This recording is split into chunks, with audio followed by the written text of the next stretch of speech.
yaitu metode ceramah. Metode ceramah biasa juga disampaikan dengan metode mauzah hasanah. Merupakan metode yang sangat populer di kalangan pendidik agama Islam. Dalam pelaksanaannya, pendidik bisa menyampaikan materi agama dengan cara persuasif, memberikan motivasi, baik berupa kisah teladan atau memberikan metafora, sehingga peserta didik dapat mencerna dengan mudah apa yang disampaikan. Metode ceramah biasa juga disebut metode memberitahukan atau lecture method karena banyak digunakan di perguruan tinggi. Sebenarnya bukan hanya memberitahukan, yakni menyampaikan sejumlah keterangan atau fakta-fakta, tetapi dengan ceramah dimaksud juga untuk menjelaskan atau menguraikan kepada peserta didik mengenai suatu masalah, topik, atau pertanyaan. Kelebihan metode ceramah. Yang pertama, baik digunakan untuk menyampaikan materi yang sulit. Yang kedua, baik untuk memotivasi anak didik. Yang ketiga, memberikan keterangan-keterangan kepada siswa dalam membantu siswa menyelesaikan suatu masalah. Pun kelemahan metode ceramah. Yang pertama, perhatian hanya terpusat pada guru. Akibatnya guru sering dianggap anak didik sebagai sosok yang selalu benar. Di sini tampak bahwa guru lebih aktif daripada anak didik. Yang kedua, secara tidak disadari ada unsur pemaksaan dari guru, karena guru aktif berbicara, sedang anak didik pasif mendengar dan melihat apa yang dibicarakan guru. Akibatnya anak didik hanya bisa mengikuti alur pikiran guru, yang terkadang tidak sejalan dengan alur berpikir mereka. Langkah-langkah metode ceramah. Yang pertama, ceramah harus dibuat garis-garis besarnya. Yang kedua, sedapat mungkin disampaikan dengan bahan ilustrasi. Yang ketiga, memulai ceramah dengan mengemukakan suatu masalah. Yang keempat, mengusahakan agar anak didik tetap dalam suasana problematik. Yang kelima, perhatikan kecepatan bicara. Yang keenam, menyelidiki apakah anak didik mengerti atau tidak. Yang ketujuh, berbicara sambil memandang wajah anak didik. Yang kedelapan, sekali-kali berhenti dan menunggu reaksi anak didik. Yang kesembilan, memberikan outline sebelum pelajaran dimulai. Yang kesepuluh, tunjukkan rasa humor. Yang kesebelas, memberikan waktu. Yang kedua belas, memberikan anak didik latihan untuk memberi catatan. Yang ke-13 atau yang terakhir, pada akhir pembelajaran bersifat evaluasi. Metode ceramah juga dapat dipadukan dengan metode lain, seperti yang pertama, metode tanya jawab. Yang kedua, metode diskusi dan tugas.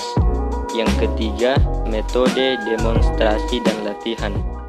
A'udzu billahi minasy syaithanir rajim.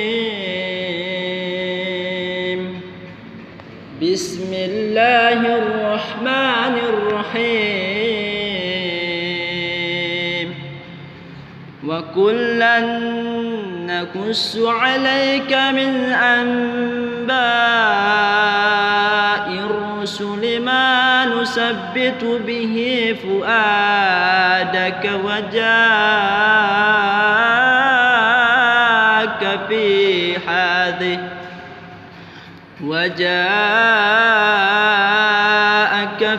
hadhil haqq wa mau'idatun wa dzikra lil mu'minin. Yang artinya, dan semua kisah rasul-rasul kami ceritakan kepadamu Muhammad, agar dengan kisah itu kami teguhkan hatimu, dan di dalamnya telah diberikan kepadamu segala kebenaran, nasihat dan peringatan bagi orang yang beriman.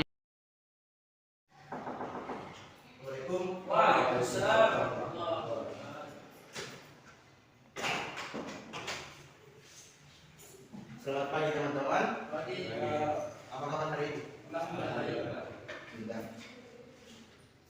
Nah, sebelum kita melakukan pembelajaran, ada baiknya saya absen dulu untuk mengetahui siapa-siapa yang ada di kelas ini.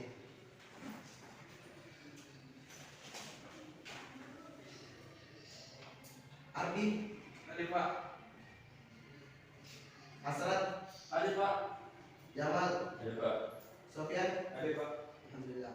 Nah, baiklah, pada hari ini kita akan membahas bersama-sama tentang apa itu husnuzan. Nah, dari teman-teman sekalian ada yang tahu apa sih itu husnuzan? Tidak tahu Pak. Nah, jadi husnuzan itu berasal dari bahasa Arab yang dibagi menjadi dua kata. Yang pertama itu husnu yang artinya baik dan zan yang artinya prasangka. Nah, jika digabungkan husnuzan artinya berprasangka baik. Kemudian menurut istilah, husnuzan ini adalah sikap yang selalu berpikir positif atau selalu berprasangka baik kepada seseorang. Nah, selanjutnya kita akan membahas tentang macam-macam husnuzan. Nah, dalam macam-macam husnuzan ini dibagi menjadi tiga. Yang pertama, husnuzan terhadap Allah Subhanahu wa taala, dan yang kedua husnuzan terhadap diri sendiri, yang ketiga husnuzan terhadap sesama manusia.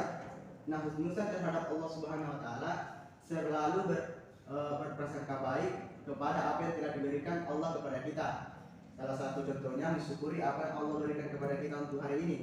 Nah, yang kedua husnuzan terhadap diri sendiri. Husnuzan terhadap diri sendiri ini selalu berpikir bahwa kita memiliki kemampuan yang telah diberikan Allah tadi kepada kita dan tidak terlalu bergantung kepada bantuan orang lain. Nah, yang ketiga husnuzan terhadap sesama manusia. Nah, husnuzan terhadap sesama manusia ini dimaksud selalu berpikir positif ketika kita melihat orang lain mengerjakan sesuatu dan tidak mencap bahwa orang ini salah dalam melakukan hal itu. Salah satu contohnya dari husnuzan sesama manusia yaitu tidak mudah menuduh orang lain yang tidak tanpa melihat bukti yang benar. Nah, selanjutnya pembahasan yang terakhir yaitu manfaat husnuzan. Nah, ada beberapa manfaat dari husnuzan itu sendiri. Yang pertama itu memiliki sifat yang lapang dada, yang kedua dicintai oleh sesama manusia, yang ketiga kehidupan tenteram secara batin, yang keempat dicintai oleh Allah Subhanahu wa taala, dan yang kelima terhindar dari fitnah. Nah, mungkin pada hari ini itu saja yang bisa kita pelajari. Nah, apakah dari teman-teman ada yang bisa menyimpulkan hasil dari pembelajaran kita hari ini? Saya Pak. Silakan. Baik, kesimpulan yang dapat saya ambil dari materi kali ini yaitu husnuzon adalah berprasangka baik, dan husnuzon ini terbagi menjadi tiga, yaitu husnuzon kepada Allah, husnuzon pada diri sendiri, dan ketiga husnuzon pada manusia. Dan manfaat husnuzon ini, yang pertama memiliki sifat yang lapang dada, kedua dicintai oleh sesama manusia, ketiga kehidupan tenteram secara batin, dan yang keempat dicintai oleh Allah Subhanahu wa taala, dan yang terakhir terhindar dari fitnah. Itu saja Pak.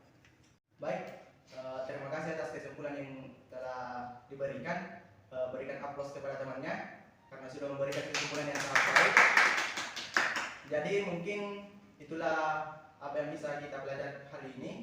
Lain waktu kita akan lanjutkan. Dan minallahi musta'an wal iqlan. Assalamualaikum warahmatullahi wabarakatuh.